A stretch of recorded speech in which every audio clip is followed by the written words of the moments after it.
श्रोतो नमस्कार. आपण श्रवण करत आहात कहाणी सूर्यनारायणाची, रविवारची, आदित्य राणूबाईची. केवळ ही कथा श्रवण केल्याने सर्व पातके नाहीशी होतात, इष्टफल प्राप्ती होते आणि सर्व अनिष्ट दूर होते. चला तर या दिव्य कथेला सुरुवात करूया. पण तत्पूर्वी चॅनलवर नवीन असाल तर सबस्क्राईब करायला विसरू नका आणि ही कथा जास्तीत जास्त शेअर सुद्धा अवश्य करा. चला तर ऐकूयात कहाणी आदित्य राणूबाईची. आटपाट नगर होतं. त्या नगरामध्ये एक ब्राह्मण राहत होता. तो नित्य समिधा, फुलं, दुर्वा आणण्यासाठी रानात जात असे.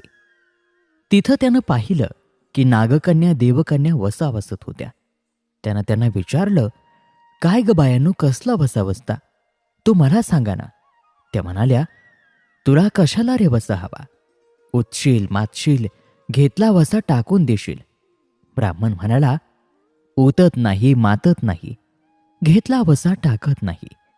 तेव्हा त्या त्याला म्हणाल्या, श्रावण मास येईल, पहिल्या आदितवारी म्हणजे रविवारी मुकाट्यानं उठावं, सचीळ अर्थात वस्त्रासहित स्नान करावं, अग्रोदक पाणी आणावं, विड्याच्या म्हणजे नागवेलीच्या पानावर रक्तचंदनाची आदित्य राणूबाई काढावी, 6 सुतांचा तांतू करावा, त्यास 6 गाठी द्याव्या, पान फूल वाहावं, पूजा करावी, पानांचा विडा, फुलांचा झेला, दशांगांचा धूप, गुळ खोबऱ्याचा नैवेद्य दाखवावा, 6 मास चालावे, 6 मास पाळावे, माघी रथसप्तमीला संपूर्ण करावं. संपूर्णास काय करावं? गुळाच्या पोळ्या, बोटव्यांची खीर, लोणकढं तूप मेहून जेवू सांगावं. असेल तर चिरचोळी द्यावी, नसेल तर जोडगळसरी द्यावी, नसेल तर 2 पैसे दक्षिणा द्यावी आणि आपल्या वशाचं उद्यापन करावं. असा वसा ब्राह्मणानं केला. त्याला सूर्यनारायण प्रसन्न झाला. भाग्यलक्ष्मी आली तेव्हा राजाच्या राणीने ब्राह्मणाला बोलावून धाडलं. ब्राह्मण जातेवेळी भिवू लागला, कापू लागला. तेव्हा राजाच्या राणीने सांगितलं की भिवू नका, कापू नका, तुमच्या मुली आमच्या घरी द्या. ब्राह्मण म्हणाला, आमच्या मुली गरीबाच्या, तुमच्या घरी कशा द्याव्या? दासी कराल, बटकी कराल? राणी म्हणाली, दासी करत नाही, बटकी करत नाही, राजाची राणी करू, प्रधानाची राणी करू. पुढे मार्गेश्वराचा महिना आला. ब्राह्मणानं लगीन करून मुली दिल्या. एक राजाच्या घरी दिली, एक प्रधानाच्या घरी दिली. गेल्या पावली मुलींचा समाचार घेतला नाही. 12 वर्षांनी समाचाराला ब्राह्मण निघाला. राजाच्या घरी गेला. लेकीनं बसायला पाट दिला, पाय धुवायला पाणी दिलं. बाबा बाबा, गूळ खा, पाणी प्या. ब्राह्मण म्हणाला, गूळ खात नाही, पाणी पित नाही, माझी कहाणी करायची आहे, ती तू ऐक. मुलगी म्हणाली, तुझी कहाणी ऐकायला आता मला वेळ नाही. राजा पारधीला जाणार आहे, त्याला जेवायला उशीर होईल. तोच ब्राह्मणाच्या मनामध्ये राग आला. तेथून तो निघाला. तो थेट प्रधानाच्या घरी गेला. तिनं पाहिलं, आपला बाप आला आहे. बसायला पाट दिला, पाय धुवायला पाणी दिलं. बाबा बाबा, या गूळ खा, पाणी प्या. ब्राह्मण म्हणाला, गूळ खात नाही, पाणी पित नाही, माझी कहाणी करायची आहे, ती तू अगोदर ऐक. मुलगी म्हणाली, बाबा तुमची कहाणी नाही ऐकायची तर कोणाची ऐकू? घरामध्ये गेली, उतरंडीची 6 मोती आणली. 3 आपण घेतली, 3 बापाच्या हातामध्ये दिली. त्यानं मनोभावे कहाणी सांगितली. लेकीनं चित्त भावी ती ऐकली. नंतर जेवून खाऊन बाप आपल्या घरी आला. बायकोनं विचारलं, मुलींचा समाचार कसा आहे? ब्राह्मण म्हणाला, जिनं कहाणी ऐकली नाही ती दारिद्र्यानं पिडली, दुःखानं व्यापली, राजा मुलखावर निघून गेला. जिनं कहाणी ऐकली ती भाग्यानं नांदत आहे. इकडे दरिद्री जी झाली होती तिनं आपल्या लेकाला सांगितलं, मावशी घनघोर नांदत आहे, तिकडे जाऊन काही दिलं तर ते घेऊन ये. पहिल्या आदितवारी पहिला मुलगा उठला. तळ्याच्या पाळी जाऊन उभा राहिला. समोर दासी दिसल्या. त्यानं त्या दासींना विचारलं, अगाग दासीनं, तुम्ही दासी कोणाच्या? दासी म्हणाल्या, आम्ही दासी प्रधानाच्या. तो म्हणाला, प्रधानाच्या राणीला जाऊन सांगा, तुमच्या बहिणीचा मुलगा आला आहे. कसा आला आहे, काय आला आहे? तर फाटकं नेसलं आहे, तुटकं पांघरलं आहे, तळ्याच्या पाळी उभा राहिला आहे. प्रधानाच्या राणीला बातमी समजताच तिनं दासीला आज्ञा केली की परसदारानं त्याला घेऊन या. त्या परसदारानं त्याला घेऊन आल्या. नाहू माखू घातला, पितांबर नेसायला दिलं, जेव खाऊ घातलं, कोहळा पोखरला, होण मोहरांनी तो भरला. त्याला सांगितलं, बाबा कुठे ठेवू नको, विसरू नको, घरी जतन करून घेऊन जा. वाटेनं तो आपला जाऊ लागला. तो सूर्यनारायण माळ्याच्या रूपानं आला आणि हातीचा कोहळा काढून नेला. घरी गेला. आईने विचारलं, काय रे बाबा, मावशीनं काय दिलं? तो म्हणाला, आई, दैवे दिलं ते कर्मानं नेलं ग. कर्माचं फळ पुढं उभं राहिलं. मावशीनं दिलं होतं पण ते सर्व गेलं. पुढं दुसऱ्या आदित्वारी दुसरा मुलगा गेला. तळ्याच्या पाळी जाऊन उभा राहिला. दासीने विचारलं, अगं दासीनो, तुम्ही दासी कोणाच्या? दासी म्हणाल्या, आम्ही दासी प्रधानाच्या. तो म्हणाला, प्रधानाच्या राणीला माझा निरोप सांगा. त्यांनी सांगितला. मग प्रधानाच्या राणीनं त्याला घरी नेऊन न्हाऊ माखू घातला, पितांबर नेसायला दिला, जेव खाऊ घातला, काठी पोखरून ती होणा मोहरांनी भरून दिली. त्याला सांगितलं, बाबा कुठे ठेवू नको, विसरू नको, घरी जतन करून घेऊन जा. वाटेने तो जात असताना सूर्यनारायण गुराख्याच्या रूपानं आला आणि हातची काठी काढून घेऊन गेला. झालेली गोष्ट घरी राणीला सांगितली. दैवे दिलं ते सर्व कर्मानं नेलं. पुढं तिसऱ्या आदित्वारी तिसरा मुलगा गेला.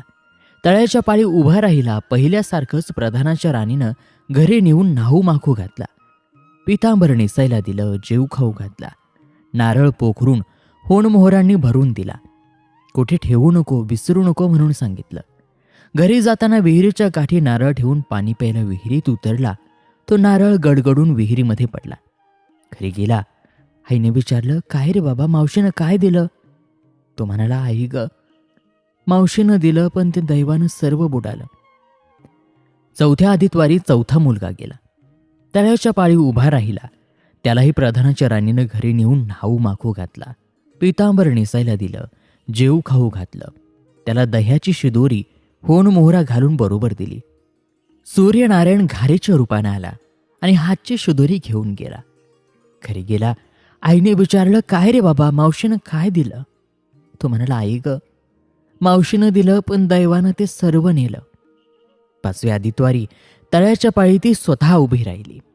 दासींनी तिचा निरोप तिच्या बहिणीला सांगितला.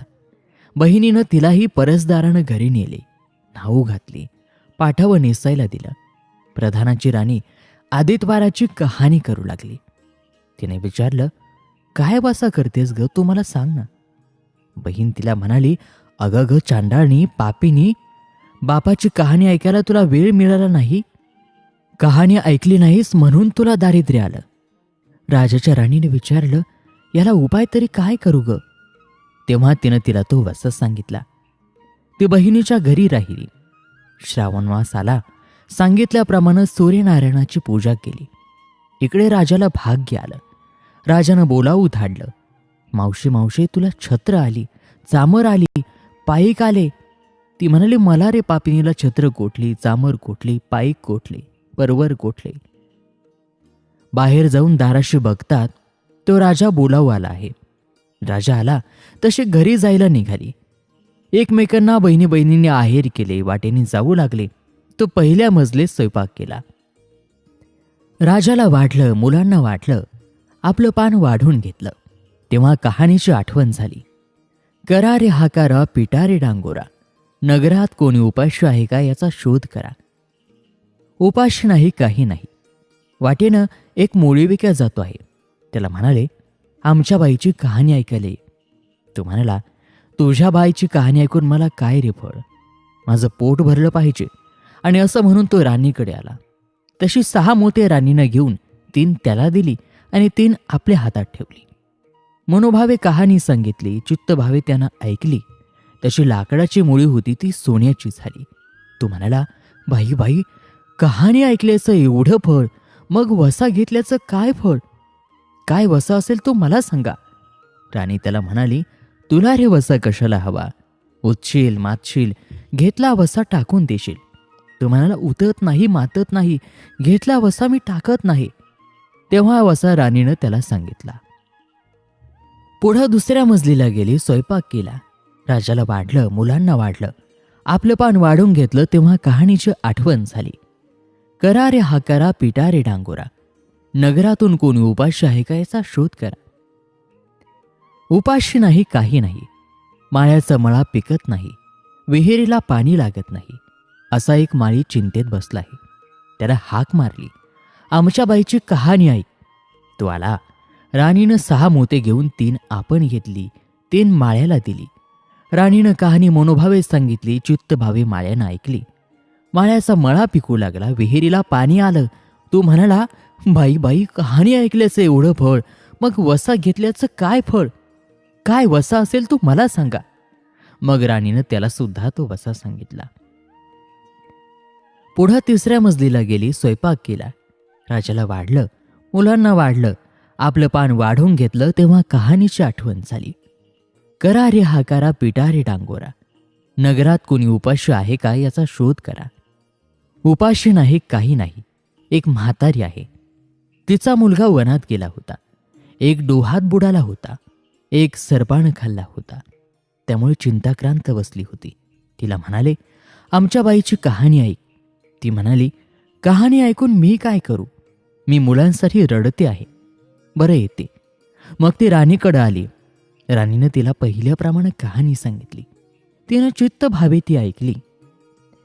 तिचा मुलगा वनामध्ये गेलेला होता, तो परत आला. डोहात बुडाला होता, तो आला. सर्पानं खाल्ला होता, तो सुद्धा आला. ती म्हणाली, बाई बाई, कहाणी ऐकल्याचं हे फळ, मग वसा घेतल्याचं काय फळ? काय वसा असेल तो मला सांगा. मग राणीनं तिलाही तो वसा सांगितला. पुढं 4थ्या मजलीस गेली, स्वयंपाक केला. राजाला वाढलं, मुलांना वाढलं. आपलं पान वाढून घेतलं तेव्हा कहाणीची आठवण झाली. करा रे हाकारा, पिटा रे डांगोरा, नगरात कोणी उपाशी आहे का याचा शोध करा. उपाशी नाही, काही नाही, काना डोळा मांसाचा गोळा, हात पाय नाही, असा एक मनुष्य रस्त्यामध्ये होता. त्याच्या अंगावर तांब्यावर पाणी ओतलं. पाळथा होता तो उलथा केला. 6 मोती होती, 3 मोती त्याच्या बिंबीवर ठेवली, 3 मोते आपण घेतली. राणीनं मनोभावे कथा सांगित, ती त्यानं चित्तभावे ऐकली आणि त्याला हातपाय आले, देह दिव्य झाला. तो म्हणाला, कहाणी ऐकल्याचं एवढं फळ, मग वसा घेतल्याचं काय फळ? काय वसा असेल तो मला सांगा. मग राणीनं त्याला तो वसा सांगितला. 5व्या मुक्कामाला घरी आले, स्वयंपाक केला. सूर्यनारायण जेवायला आले. 7 दरवाजे उघडले, लोहगंगाळ पाणी तापलं. षड्रस पक्वान्न जेवायला गेले. सूर्यनारायण भोजनाला बसले आणि त्यांना पहिल्याच घासाला केस लागला. ते म्हणाले, अगं कोणा पापिनीचा केस आहे? राजाच्या राणीला 12 वर्ष दारिद्र्य आलं होतं. तिनं आदितवारी वळचणीखाली बसून केस विंचरले होते. काळ चवाळ डोईचा केस, वळचणीची काडी डाव्या खांद्यावरून वेशीबाहेर टाकून दे. राजाच्या राणीला सूर्यनारायणाचा कोप झाला तसा कोणाला होऊ नये. ब्राह्मणाला, मोळी विक्याला, राजाच्या राणीला, माळ्याला, म्हातारीला, काना डोळा मांसाचा गोळा, इतक्यांना जसं सूर्यनारायण प्रसन्न झाला तसा तुम्हा आम्हा सर्वांना हो. ही 60 उत्तराची कहाणी 5 उत्तरी सुफळ संपूर्ण होत आहे.